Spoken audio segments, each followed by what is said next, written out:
आज दिनांक 19 जानेवारी. आजच्या प्रवचनाचा विषय नाम व प्रारब्ध भोग. नामाचा संबंध प्रारब्धाशी कसा आहे असे पुष्कळ लोक विचारतात. हा प्रश्न एका दृष्टीने फार महत्त्वाचा आहे. बहुतेक लोक प्रारब्ध टळावे म्हणून नाम घेतात. देहाचे सुखदुःख हे माझेच सुखदुःख आहे, किंबहुना देह सुखी तर मी सुखी आणि देह दुःखी तर मी दुःखी, अशी सामान्य मनुष्याची अवस्था असते. बरे, प्रारब्धाचे भोग हे आजपर्यंत कोणालाही चुकले नाहीत, मग कसे करावे? इथे असे लक्षात ठेवावे की प्रारब्धाची गती फक्त देहापुरतीच असते. म्हणून ज्याची देहबुद्धी कमी झाली तो देहाच्या सुखदुःखाने सुखी वा दुःखी होत नाही. नामाने देहबुद्धी कमी होते, म्हणून नामात राहणारा मनुष्य प्रारब्धाचे भोग भोगीत असताना देखील आनंदाने असतो. नामाच्या आनंदापुढे त्याला प्रारब्धाची किंमत राहत नाही. नामाचे सामर्थ्य फार विलक्षण आहे. पूर्वी घडलेले अपराध नाम नाहीसे करते. वाया गेलेल्या माणसांना नाम तारते. नाम हा सर्व प्रार्थनांचा, सेवेचा, पूजेचा राजा आहे.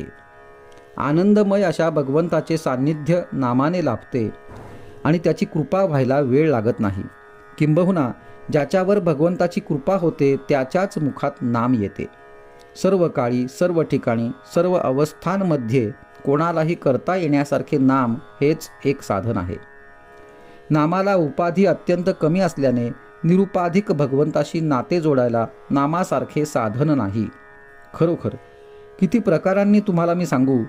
अखंड नामात राहणे यालाच मोक्ष म्हणतात. अखंड नामात राहणे यालाच पराभक्ती म्हणतात.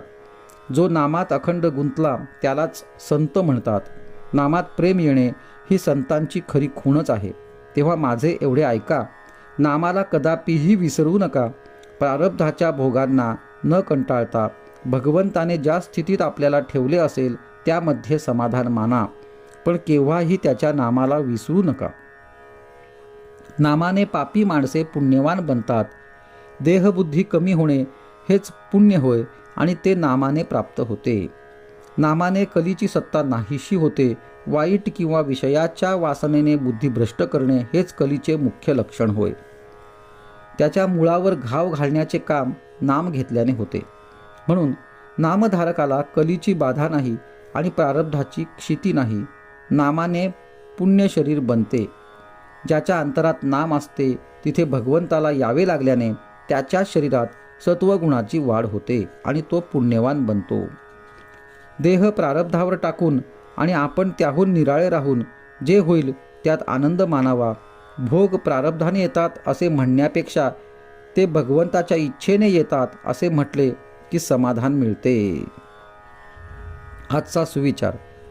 भगवंताला स्मरून काम करीत असताना जे योग्य दिसेल ते त्याच्या इच्छेनेच आहे असे समजून काम करावे. जो असे करील त्याला समाधान झालेच पाहिजे.